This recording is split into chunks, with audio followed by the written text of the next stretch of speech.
Samahan niyo ako sa Minalungaw National Park. Ayan, lakad-lakad lang din. Ayan, kumakain na ako ng chicken inasal sa may kantin dun sa may bandang taas ng Minalungaw. 8 out of 10. Masarap siya pero hindi ko na siya naubos kaya binigay ko na lang siya sa boyfriend ko. Look how beautiful Minalungaw is. I'm a bit afraid to pass across this wooden bridge kasi feeling ko mahuhulog talaga ako eh.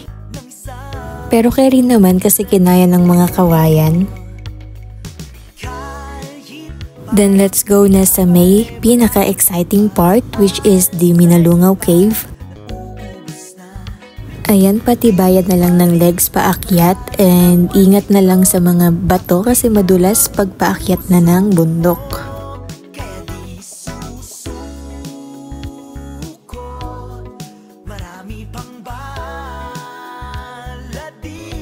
Then here na tayo sa Minalungaw Cave. So start na kami dito, ginagabayan kami ni ate. Siya yung tumutulong sa akin sa pag-akyat talaga ng kuweba. And also, this is my first time entering a cave. Malaking help talaga si ate sa pagtulong sa akin.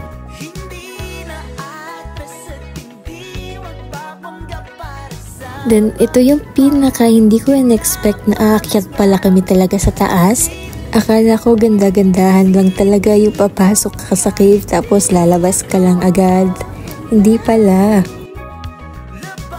Once you enter, dapat hindi ka takot sa masisikip at sa madidilim. Ako takot talaga ako pero titibayan ko lang yung loob ko kasi nga nasa loob na ako. Hindi na ako pwedeng bumalik.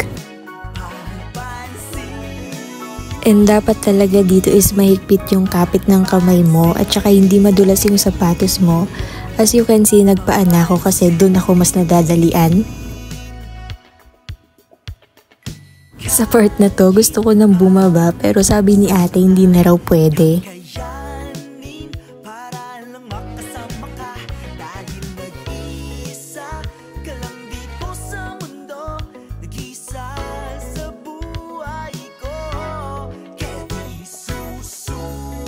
And hinihintay na rin ako nung boyfriend ko sa kabilang dulo kaya no choice na rin.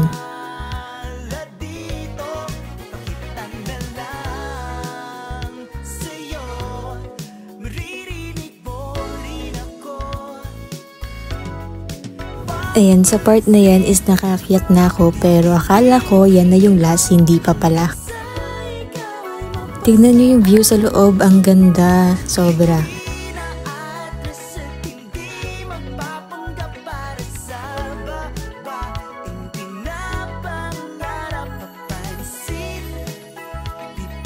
Ayan si ate, explain lang tungkol sa mga bato na nasa loob ng cave.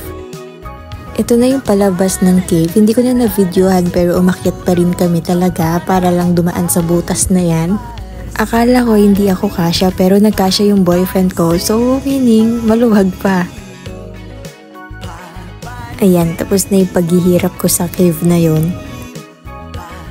Nagla-life vest lang ako kasi malalim, hindi ko naman abot yung lupa so nag-iingat lang ako kasi baka malunod ako.